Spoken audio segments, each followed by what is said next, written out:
After spending such a long time away from Earth, Peter has been a busy boy. So busy, in fact, his friend has had enough time to turn into something different. It's time for us to witness the birth of SPORE.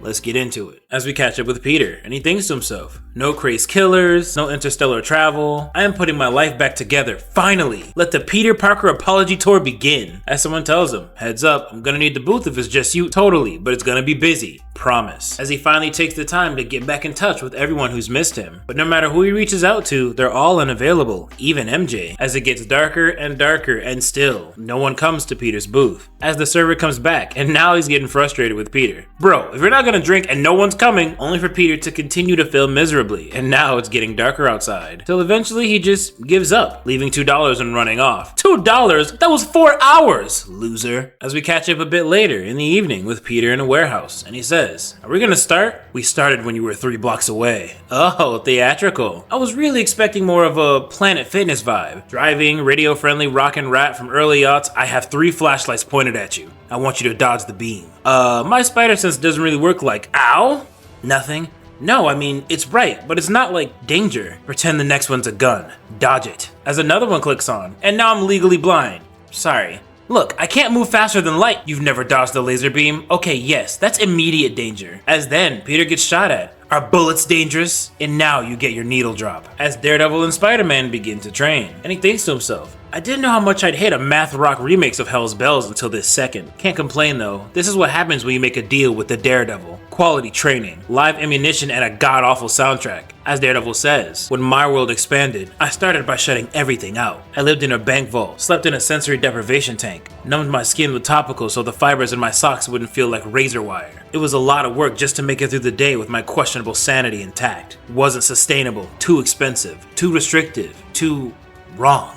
I was suffocating, claustrophobic panic all the time. Not fun. At the end of my rope, I remember what the nuns used to say anytime I'd scrape a knee. Let the air get to it. As another light clicks in Peter's face, catching him after he catches one of Daredevil's batons. With the training over, Matt says, every heartbeat, exhale, siren, touch, smell. Woof. The smells. I invited all in. It was a trip, but eventually my body and mind found equilibrium. Goodbye panic attacks. Hello Daredevil. But I don't suppress my spider sense clearly, or I'd be mopping you into a bucket. For the record, those are Frank's. Every once in a while, he stashes a bunch of weapons in the kitchen. He knows I'm gonna find them and destroy them. I think it's a test. Maybe guns are his love language. He's love bombing you with literal bombs. Okay, redirecting the witness. What's this really about? Training? Pushing your limits? There's room for improvement. Isn't that enough? If you say so. The test wasn't the bullets. The test was the flashlight. Semispinalis capitis, this muscle here. Right as I flipped on the flashlight, I heard yours tense. You knew the light was coming, even though it wouldn't hurt you. But I didn't get a tingle? Right. You knew, but you didn't know you knew. As a resident expert on heightened senses, that says to me that some part of you is limiting your spider sense. So maybe I can expand it? Maybe, but also equilibrium. You've had this thing since you were a kid. Your body's found a balance. It works. Maybe you shouldn't mess with it. I hear you, Matt. I hear you. So what's next? Breathing exercise or skip straight to waterboarding and yacht rock? As we catch up with the delivery man. Bro, I can barely make rent and you're talking about an IRA? Pfft. I have been saving, but this month, man, I don't know where my money's going. Okay, right. This guy gives me a fat tip and I'll put it wherever you say. Delivery for Naring? Cool. Their duck sauce in it this time? Yeah, man, I saw them put in like 2 quarts of that stuff. Thanks, have a good one. 138 plus, gratuity? You got this one for me, right? I got it? Bro, I got it. You're good.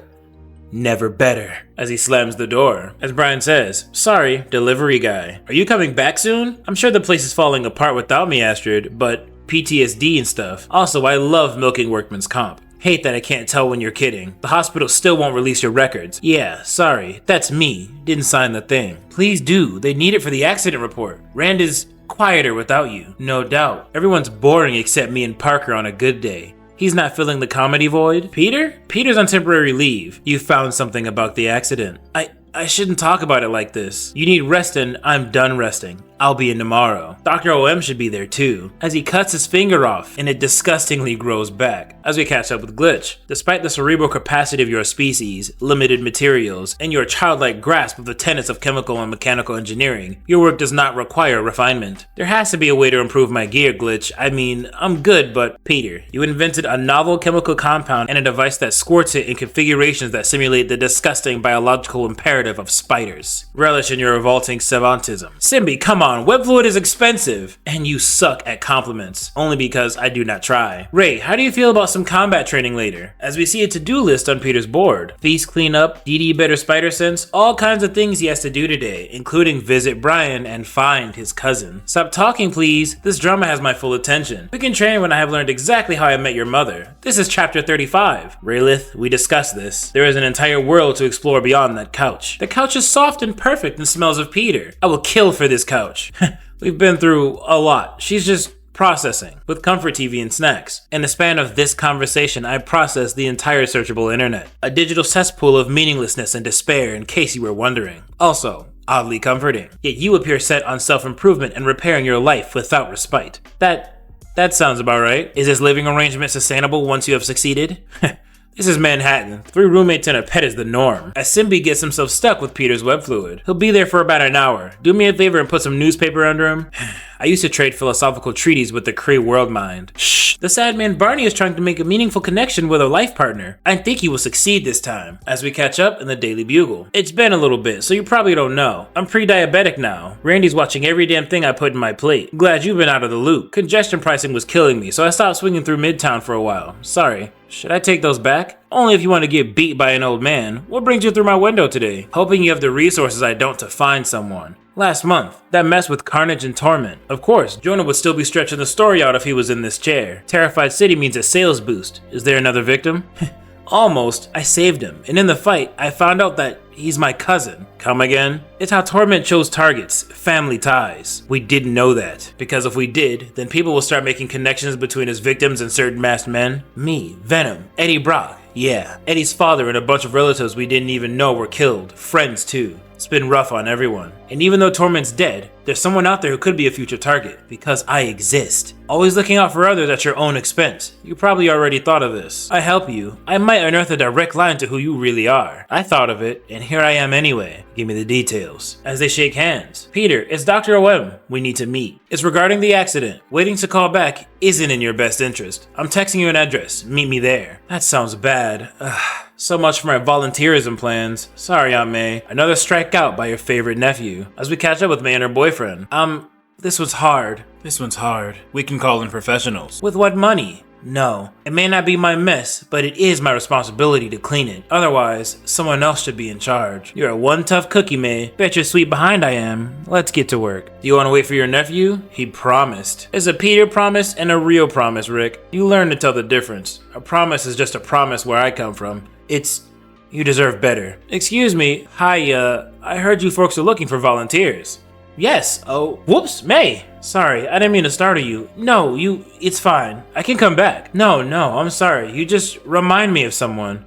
Please ignore no woman's intrusive thoughts. May Parker, director at Feast. This is my partner, Ricardo Bernal. My friends call me Mac. Great to meet you both. How can I help? As we catch up with Peter. This can't be right. It's the address she sent, but and I'm late, of course. This is already a disaster, as someone hugs Peter hard from behind. It's all good in the hood, my man. Brian? Oh my god, you look fantastic! The quarantine diet, do not recommend. Ha! How do you feel? Like I'm sliding through a field of buttered supermodels. That's vivid. I'm sorry that I didn't see you at home. Please, it's the first day. I've showered since I left the hospital. I didn't want anyone around while I got my shit together. Come on, you're holding up the shindig. Do you have any clue why we're here? I loved this place as a kid. This is the only one still operating. You probably didn't come here a lot because you were poor. I took a date to Del Chateau once. That's the sister restaurant. Wait, you picked this place? For a meeting? I thought it was funny, and meeting is probably stretching it. But Dr. Asmani Milton said, she's here. Totally into it. The whole cross-disciplinary group is. I'm lost. I asked the doctor to keep it a secret so I could tell you myself. I got promoted. Congratulations. You don't sound excited. I'm sorry, just confused. Dr. OM said this was about your accident. My accident. That's funny. Not ha-ha funny. This is ha-ha funny. As we catch everyone dancing uncontrollably. As you can see on their faces, they do not want to be here. Parker, help! What? Isn't that hilarious? I can do mind control now! As he opens his mouth, far larger than any human, and sprays spores all in Peter's face. Why did you sabotage my mitochondria experiment? It wasn't me. That was Ben Reilly, my clone. Clone, right. Urgh, so close. I don't know how it all works yet, at least for certain things. Like, try to move. Not happening, right? How are you doing this? Riz. Mycorrhizal associations to be specific. Mycelium and fungi have all sorts of ways to communicate with other species. Mine seems to use spores, which is novel as hell. I'm still working out the kinks, but so far, I've unlocked making people give me stuff. Physical control, which I have not used to its full potential because I am a gentleman. Some other dope stuff I'll show you, once we settle the matter at hand. Astrid and the Big OM showered me with their investigation files. All fingers point to you, bestie, as he again breathes a bunch of spores into his face. Tell me what happened. Pretty pleased with a sporangium on top, as Peter thinks. Every part of me is screaming in panic. It's not as loud as the voices. As we take a look in Peter's head. Please tell us, Peter. We need to know what happened to Father. Why do you hate him? Why did you birth us? Make Father happy. I want to tell him everything. All the words are piling in my throat at once, like vomit. As Brian continues, you've always been a hanger-on, Parker. Little orphan whose life was crappier than mine. But I liked you. We were friends. Still might be, even though you tried to steal it from me. Tell him. Tell him and he'll forgive me. My position, my standing, even the girl. Even if Astrid doesn't know she's the girl. Tell him you are Spider-Man so he knows you're telling the truth. You ruined my work and nearly killed me. Why? Make Father happy. As Peter balls up his fist and punches Brian as hard as he can. I get a moment of control and instantly regret it, because there's no control at all. Like a steel cable pulling taut until it snaps. It's a hit I'd feel guilty laying on the juggernaut. A hit that would kill a man. This man, Brian, my friend. Oh my god, Brian, I'm sorry! Brian? Someone's been working out. You look surprised. Haven't I been saying this for years? I'm a fun guy. As Peter knocked half of Brian's face off, but it all grows back with fungus inside, with this being the end of the issue. So Peter's friend's transformation is finally over. He is now Spore. He wants revenge for something he thinks Peter did. On top of that, Peter is actually making an effort to find his cousin, while his cousin is definitely making an effort to find him. So I hope you guys enjoyed the video. I'll catch you on the next one.